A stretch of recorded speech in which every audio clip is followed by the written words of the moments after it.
Hola, soy el pastor Freddy Calderón. Hoy quiero compartirte una palabra que tiene por título Dar coces contra el aguijón. Y está ubicada en el libro de Hechos, capítulo 26, versículo 14. Voy a leer para ustedes desde el versículo 13. Cuando a mediodía, rey, yendo por el camino, vi una luz del cielo que sobrepasaba el resplandor del sol, la cual me rodeó a mí y a los que iban conmigo. Versículo 14. Y habiendo caído todos nosotros en tierra, oí una voz que me hablaba y me decía en lengua hebrea: Saulo, Saulo, ¿por qué me persigues? Dura cosa te es dar coces contra el aguijón. El Señor le estaba diciendo: Saulo, Saulo, es inútil que luches contra mi voluntad. Eso es dar coces contra el aguijón. Es una de las más grandes batallas que libramos todos los cristianos hoy día. Dios está buscando guerreros que se levanten contra los enemigos que han destruido su vida, su hogar y su descendencia. Y Dios está buscando profetas que abran su boca en este tiempo para hablar lo que Él ha mandado hablar, y sacerdotes que escuchen su voz y ejecuten lo que Él ha mandado hablar. Y yo levanto mi voz y les digo: para no perder el propósito de Dios, tú tienes que cuidar el propósito de Dios para tu vida. Quiero que empieces a pensar cuál es el propósito de Dios que tienes para tu vida, que tiene Él para tu vida. Tú tienes que cuidar ese propósito.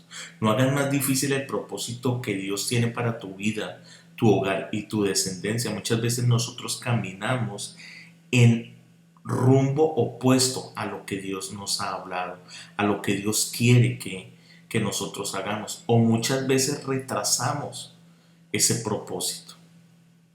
Amén. En el libro de los Salmos, en el capítulo 139, versículo 13 dice: la palabra habla, dice el Señor.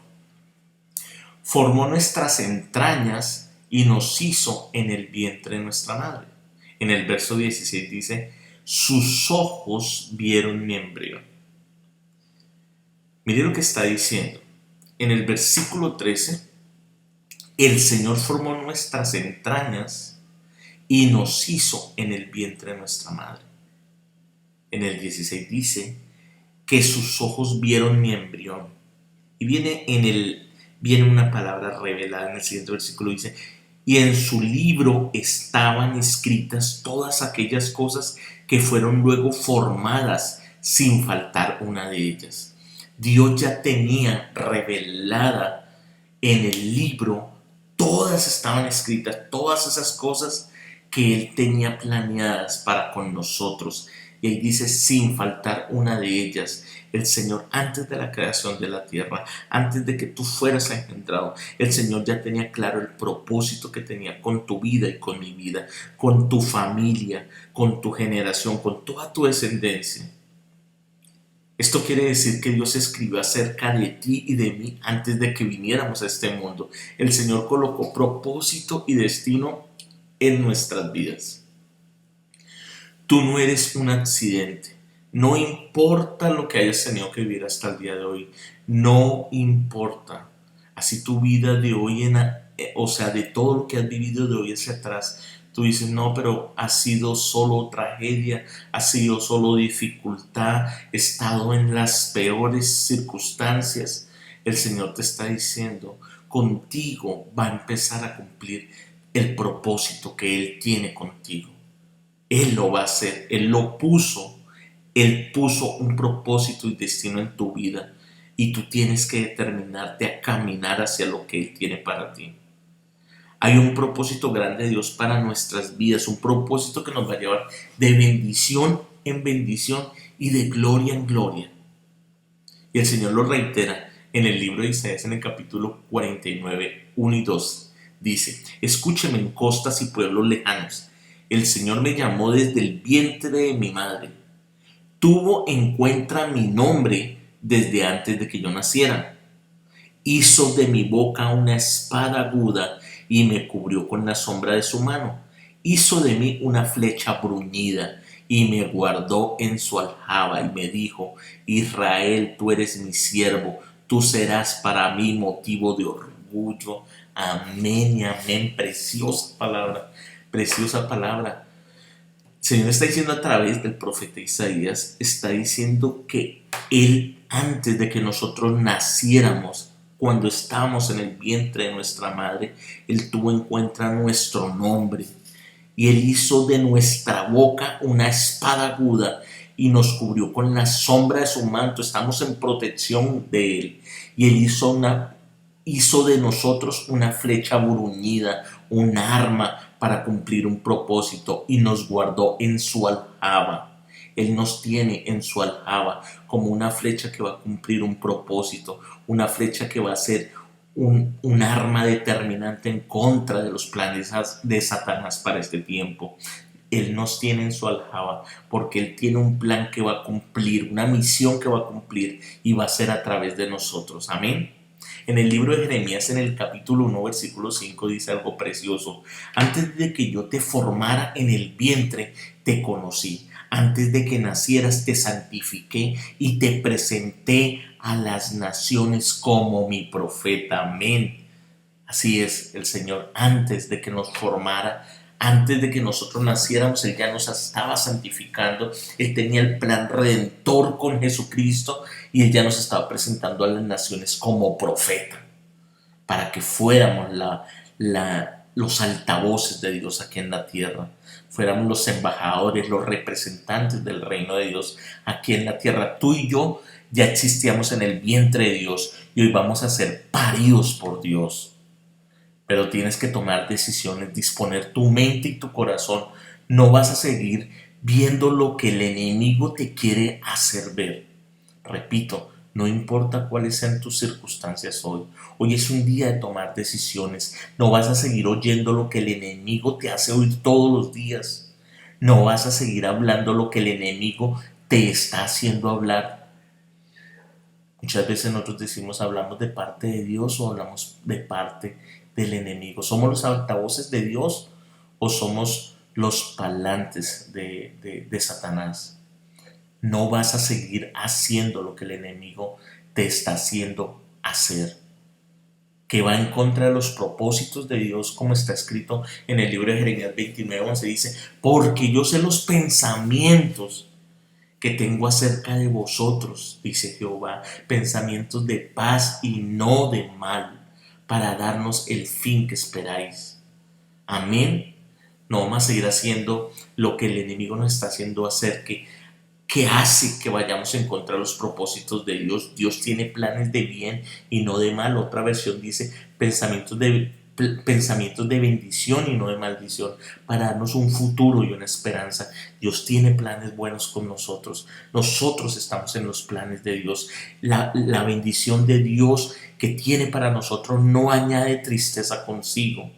Y sabemos que la voluntad que Dios tiene, la buena voluntad de Dios es buena, perfecta y agradable. Es lo que Dios quiere con nosotros.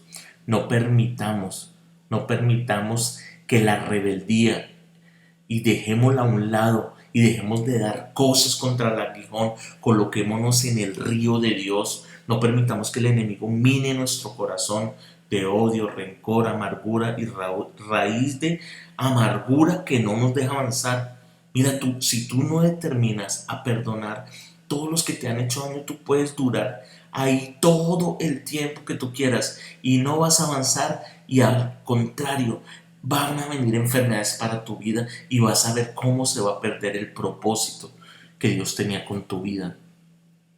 Tenemos que determinarnos a no hacer más difícil el propósito de Dios, porque muchas veces nosotros hacemos que el propósito de Dios sea difícil de que se cumpla en nuestras vidas y entorpecemos que se cumpla en la vida de nuestras familias, de nuestra descendencia. Quiero que prestes atención y quiero que enseñes a tu pareja, a tu cónyuge, a tus hijos y a tu generación lo que hace el propósito de Dios se retarde, lo que hace que el propósito de Dios se retarde en tu vida. Y les voy a dar les voy a dar 5 ejemplos. Voy a darles el primero, el de Sansón. Muchos conocen la historia de Sansón. Está en el libro de Jueces, Pero quiero leerles algo que está, explicarles algo que está en el versículo, en el capítulo 13, versículo 5. A la mujer de Manoa, que era estéril, se le apareció el ángel de Jehová y colocó un propósito y destino sobre Sansón. A esta mujer se le apareció el ángel de Jehová con un proyecto, con unos planes, con un propósito tremendo sobre el destino de Sansón. Y por causa de que Sansón no cuidó, no valoró lo santo, una Dalila, ese propósito lo dañó. Fue la piedra de tropiezo, fue lo que le hizo dar cosas contra el aguijón a Sansón. Pero cuando Sansón clamó al Señor, cuando ya estaba en lo peor de su condición, cuando se volvió a él, Dios volvió su propósito en él y le permitió a última hora. Dios es un Dios misericordioso. Dios hasta última hora está esperando que nosotros hagamos las cosas bien. Dios le dio una segunda oportunidad a Sansón y Dios volvió su propósito en él. Es precioso lo que Dios hace. Dios siempre quiere, con lazos de amor, Él espera que todo lo que Él tiene planeado se cumpla en nuestras vidas. Pero mire el caso de Sansón. Él hasta última hora tuvo que remendar lo que había dejado de hacer durante un tiempo. Uno de los llamados más preciosos que hay en la palabra de Dios es el llamado que tenía Sansón. Segundo ejemplo que les quiero dar es el de Elías. Es un hombre que mostraba el poder de Dios a través del fuego. Era la unción de fuego este varón. Fue capaz de enfrentar a 450 profetas de Baal, mostrando el poder de Dios en medio de ellos y en medio del pueblo. Al final los degolló, pero el temor y el miedo hacia una profetisa de Baal, la esposa del rey Acab, Jezabel, lo hizo esconderse y perder ese propósito de Dios. Esto lo llevó a una condición de crisis, lo llevó a una condición donde él se confió más en sus fuerzas y él empezó a cargar esa carga y empezó a vivir una dificultad, la cual al final cambió los planes de lo que estaba planeado desde un comienzo. ¿Por qué? Porque cuando en el primer libro de Reyes 2:4 tuvo que entregar él su ministerio a Eliseo. Elías estaba haciendo la voluntad de Dios hasta que apareció Jezabel y se dejó intimidar por esta mujer. En algún momento él se le olvidó que el fuego que caía era porque Dios estaba con él. Un tremendo hombre de Dios. Eliseo es un tremendo hombre de Dios. Por algo el Señor lo llevó así como lo recogió. Lo elevó a los cielos. Pero de todos modos, ahí podemos aprender en la palabra que él tuvo que ceder la posta, yo creería que antes de tiempo, a causa de la dificultad que él estuvo viviendo. Otro ejemplo y muy conocido es el hecho de Jonás. Dijo no a su propósito desde el comienzo y todo se le complicó. Ustedes ya conocen la historia. Todo le empezó a salir mal. Se fue en un barco, del barco lo lanzaron, cayó a un pez. Bueno, eso fue un tremendo complique el que tuvo este profeta Jonás. Dios no le elimina, sino que solo le complicó la vida realmente. Muchos estamos luchando y muchos luchan con su vida, con su hogar y con su descendencia porque han dado cosas contra el aguijón. Mire lo que pasó en Jonás. Miren el verso 3 dice, hizo lo contrario a lo que Dios le ordenó y usted ya conoce el resto de la historia. Usted ya conoce el resto de la historia que para muchos parece una fábula. ¿Por qué? Porque deja una enseñanza. Este es de los ejemplos que Dios permite que esté en la palabra casi como una fábula para que tú tomes la moraleja de que es mejor, es más placentero, es más seguro obedecer a Dios desde el comienzo. Amén. Pero es la realidad de lo que viven muchos cristianos hoy. Lamentablemente tienen que pasar muchas dificultades, situaciones difíciles para volver al plan original. Cuarto ejemplo, el apóstol Pablo. Él dice en el libro de Hechos, él dice, fariseos, fariseos, religioso como muchos en ese tiempo. Y el Señor se le aparece para que dejara a un lado su plan y comenzara a hacer el plan de Dios. Y si miramos con lupa lo que dice el verso 19, él dice, no fui rebelde a la visión celestial. Todos piensan que hacer lo correcto es hacer lo que les toca hacer, lo difícil. No es hacer lo que nos toca hacer. Lo difícil es saber qué es lo correcto y hacer lo correcto. Es hacer lo que la palabra de Dios nos dice que tenemos que hacer. No seas como Saúl, el rey Saúl, al cual Dios le dio una orden. Ve pues y hiere a Amalek y destruye todo lo que tiene y no te apiades de él. Saúl obedeció a medias y le fue contado por rebelde. Y el final del rey Saúl, usted ya lo conoce, él fue desechado. Hoy mi mensaje para ti. Yo sé que el Espíritu Santo te ha estado hablando en este tiempo y yo sé que el Señor quiere que hoy en tu corazón tú vuelvas al propósito de Dios. Yo sé que Dios ya te lo ha revelado y si aún no lo conoces, te invito que te sumerjas en la presencia de Dios para que Dios te revele, Dios te guíe y Dios te muestre. Que Él sea el que guíe tu camino, porque no puedes ir en contra, no puedes ir en dirección contraria a los planes de Dios, al propósito de Dios. No des cosas contra el aguijón. No permitas que nada te impida cumplir el propósito de Dios en tu vida. Hoy es un día de decisiones. Yo le pido al Señor que el Señor te guíe y ponga en tu corazón el querer como el hacer, para que determines qué es lo que hay en tu vida que va en contra de la voluntad de Dios y lo puedas sacar, puedas redireccionar nuevamente ese GPS hacia lo que Dios te pidió que hicieras y no des más cosas contra el aguijón. Dios te bendiga, soy el pastor Freddy Calderón. Somos una generación radical. Bendiciones.